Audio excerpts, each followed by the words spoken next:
میں نے اس پہ چلو آپ سوال لے لو میں بات کروں سوال بعد میں لے لیں. پھر سوال کریں نا. بسم اللہ الرحمن الرحیم. بسم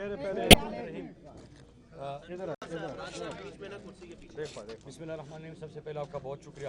فیصل جاوید خان یہاں پہ کھڑا ہے, انہوں نے بڑی تفصیل سے بات کی ہوگی اور بہتر بات کی ہوگی, لیکن دو تین چیزیں یہاں پہ میں واضح کرتا چلوں کہ پہلی چیز یہ ہے کہ حکومت کی ترجیحات دیکھیں کہ ایک طرف ہمارے پشاور میں ثانیہ ہوا اور 100 سے زیادہ ہمارے پولیس کے جوان شہید ہوئے, لیکن دو چیزیں اس وقت ہوئی اور آپ کو میں کہتا ہوں کیونکہ جب یہ آپ کو حالات سے ہم آگاہ کر رہے تھے جون سے, تو اس وقت میڈیا کو انسٹرکشن تھی کہ آپ نے بلیک آؤٹ کرنا ہے اور ہمارا ایک بیان تک نہیں چلایا گیا جب ہم بتا رہے تھے کہ خدا کے لیے پاکستان میں آگ لائی جا رہی ہے, اس کو بچائے.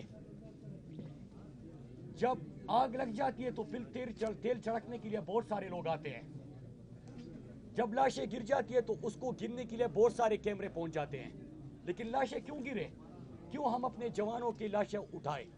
سب سے پہلی ہماری ترجیح تھی 8 مہینے خاموشی اختیار کی گئی, بلکہ انٹیریئر منسٹر نے ٹی وی پہ آ کے یہ کہا ہمارا سٹیٹمنٹ نہیں چل رہا, امن کا سٹیٹمنٹ نہیں چل رہا, باڑ اکاڑا جا رہا ہے وہ نہیں چل رہا, افغانستان میں وفود بھیجے جا رہے ہیں وہ نہیں چلا رہے ہیں, امریکہ کے حوالے سے ہم سوال کر رہے ہیں وہ نہیں چلا رہے ہیں, ہمیں کسی اور کی جنگ میں ایندھن بنانے کی کوشش ہو رہی ہے وہ بیانات نہیں چلا رہے, لیکن انٹیریئر منسٹر کو چلاتے ہیں کہ وہ آ کے کہتا ہے کہ یہ جھوٹ بول رہے, کوئی دہشت گردی نہیں آ رہی. ہم نے قلع کر دیا کہ پتہ نہیں کیا کر دیا ہے. ہم آگاہ کرتے رہے, میڈیا کو چیخ کرتے رہے کہ میڈیا کے دوستو جب ہماری لاشیں اٹھے گی, کٹے ہوئے ہاتھ اور کٹے ہوئے پیر, سکون, جھوٹ, ڈنڈا, اور بدلے میں کیا ہوتا ہے میرے ان سوالوں کے پوچھنے کے بعد اوپر بغاوت کے مقدمے ہو جاتے ہیں کہ آپ کیوں یہ بات کر رہے ہو کہ پاکستان میں آگ لگائی جا رہی ہے, آپ کیوں یہ بات کر رہے ہو کہ افغانستان میں ہماری کیا بات ہوئی ہے, آپ کیوں یہ بات کر رہے ہو کہ سرحد اکاڑ کے جس پہ اربوں روپے لگ چکا ہے لوگ کیوں آ رہے ہیں, آپ کیوں یہ سوالات پوچھ رہے ہو. کل بھی ہمارا امن مارچ تھا, شام کو اطلاع آتی ہے کہ ایک میں وارنٹ گرفتاری جاری ہو چکی ہے اور دوسرا کچھ اور ہے, ادھر بھی آپ نے پیش ہونا ہے. تو میرے پاکستانیوں, جو بھی آپ کی امن کی بات کرے گا, جو بھی ڈالروں کے اوپر آپ کو جب بھیجا جاتا ہے اس کے خلاف بات کرے گا, جو بھی یہاں پہ غلامی نہیں تسلیم کرے گا تو اس کو غدار بھی کہا جائے گا, اس کو باغی بھی کہا جائے گا. بھائی میں آپ کا سوال سب سے پہلے لوں گا. پرسوں بھی پریس کانفرنس میں آپ نے پریس کانفرنس سے پہلے سوال پوچھ رہے تھے, تو یہاں پہ یہ چیزیں چل رہی ہے. ترجیحات کیا ہے, ترجیحات امن نہیں ہے, ترجیحات یہ کہ فیصل جاوید کے اوپر مقدمہ کر دو, مراد سعید کے اوپر مقدمہ کر دو, شیخ رشید کو پہلے گرفتار کر دیا اور اب ان کے اوپر مزید کیا کیسز بنانے ہیں اس کے اوپر بات ہو رہی ہے. کیوں, شیخ رشید نے کیا کیا تھا, شیخ رشید آواز اٹھا رہا ہے, شیخ رشید عوامی ایشوز کے اوپر بات کر رہا ہے. فواد چودھری نے کیا کہا تھا, اس نے آئین اور قانون کے اوپر آپ کو چلنے کی کا درس دیا. اعظم سوادی 75 سالہ بزرگ شخص, اس کے اوپر آپ نے تشدد کیا, اس کو ننگا کیا, اس کا کیا قصور تھا. گل نے کیا کیا تھا. یہاں پہ جو بھی بات کرے گا آپ ان کے ساتھ یہ کرو گے, یہ غلط ہے. اور میں ان کو بتانا چلوں کہ ایک ہی چیز ہے, میں اپنے اعلیٰ عدلیہ سے سوال کرتا ہوں, بسط احترام آج ہر پاکستانی سوال کر رہا ہے کہ کیا پاکستان میں آئین اور قانون معطل ہو چکا ہے. پھر پاکستانی ایک اور سوال کر رہے ہیں, آج کل ٹی وی پہ ایک تبصرہ ہو رہا ہے کہ ہمارے پولیس کے جوان جب ابھی دھماکہ ہوا ان کی لاشیں نہیں اٹھائی گئی تھی تو 2 بے شرمی کی گئی. پہلا یہ کہ آدھے گھنٹے کے اندر ٹویٹ کر کے کہا جاتا ہے کہ الیکشن ہوگا کہ نہیں ہوگا کیونکہ حالات خراب ہے. تو آپ لوگوں کے ذہنوں میں سوالات کیا پیدا کر رہے ہو. دوسرا, امپورٹڈ وزیر اعظم کہتا ہے کہ ہم نے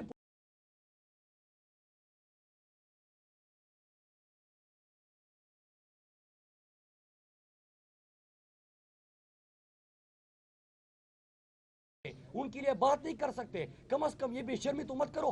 اور پھر کہا جاتا ہے کہ اے پی سی بلائیں گے, پھر کہا جاتا ہے کہ اب اکٹھے بیٹھیں گے. پہلے نہیں مان رہے, حالات سے منہ پیر لیتے ہیں, اس کے اوپر پروپیگنڈا کہتے ہیں, پھر آخر میں دھماکے کی بات کہتے ہیں کہ آپریشن کریں کہ مذاکرات کریں. ہمارے امن کو تباہ مت کرو, ہمارے سب سے بڑے. اور دوسرا, آئین اور قانون کو آپ اپنے پیروں تلے مت رون دو. یہ پاکستان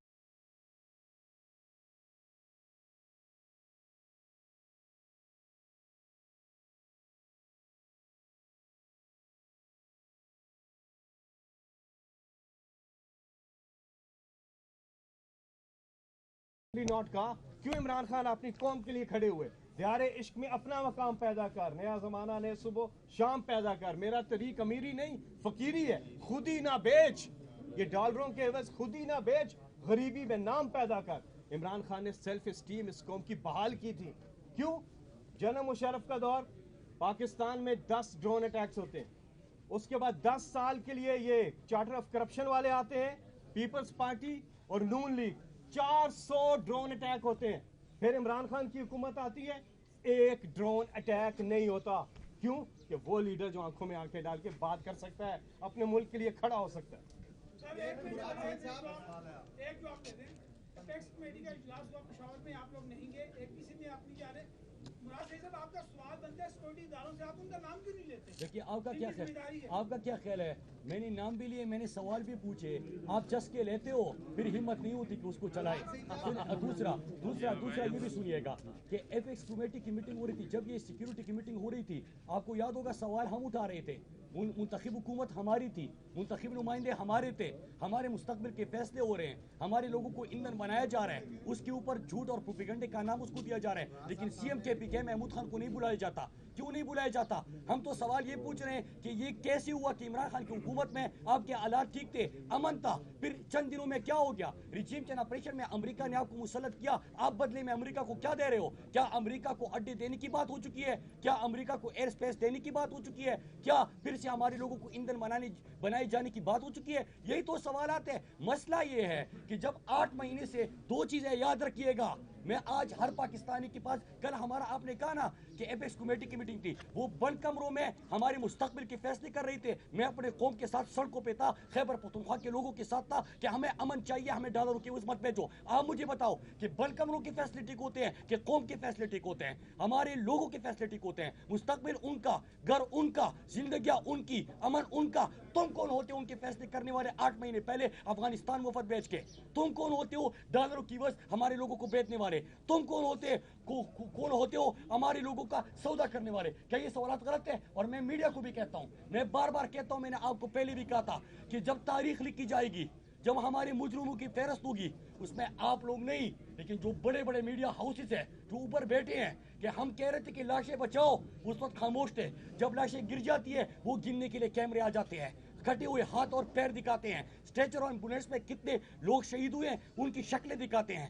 پہلے کیوں سوال نہیں اٹھاتے؟ پھر پہلے کیوں ساتھ نہیں دیتے؟ کیوں آگ لگنے کا انتظار کرتے ہیں؟ کیوں امن کو یقین نہیں بناتے؟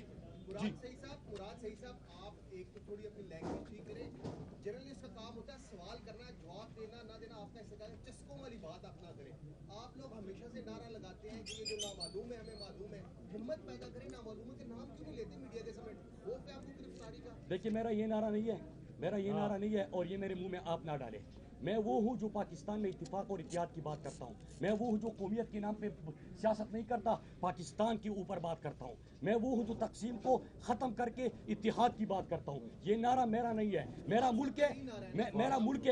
ملک ہے اور میں نے کل بھی جب امن مارچ کیا تو ہمارا امن مارچ کا نام کوئی قومیت کے نام پہ نہیں تھا، پاکستان امن مارچ تھا۔ یہ میرا ملک ہے، میں اسلام آباد کے شہروں سے بھی اپیل کرتا ہوں، میں کراچی کے شہروں سے بھی اپیل کرتا ہوں، میں کوئٹہ کے شہروں سے بھی اپیل کرتا ہوں، میں سوات کے شہروں سے بھی اپیل کرتا ہوں، سب متحد ہوں گے۔ آگ لگے گی خیبر میں تو تپش اسلام آباد میں محسوس کرے گا، آگ لگے گی سوات میں تو میرا لاہور اور پنڈی بھی اس کی تپش محسوس کرے گا۔ میرے منہ میں یہ الفاظ نہ ڈالے، میرا ملک ہے، میں اس میں کرایہ دار نہیں، اس کا مالک ہوں، اس کا شہری ہوں، یہ میرا ملک ہے۔ اور دوسری بات یہ میرا دوست ہے، میں جانتا ہوں میں اس سے جس انداز سے بات کروں وہ مائنڈ نہیں کرتا تو آپ بھی مائنڈ میں کیجیے۔ Thank you.